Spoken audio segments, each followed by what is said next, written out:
শুভ সকাল বন্ধুরা, সকলে নিশ্চয়ই ভালো আছো আশা করি। আজ কালী পুজো, তাই তোমাদের সাথে একটু শেয়ার করলাম। ভালো লাগলে অতি অবশ্যই কমেন্টস করো, লাইক করো, কমেন্টস করো, শেয়ার করে দিও।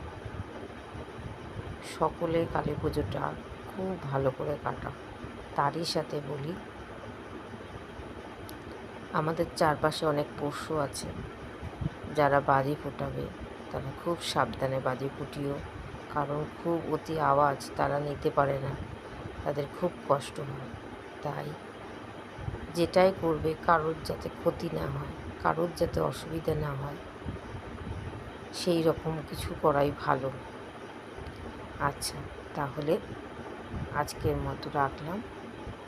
তোমরা সকলে ভালো করে কাটিও, সকলকে ভালো রেখো। ধন্যবাদ সকলকে।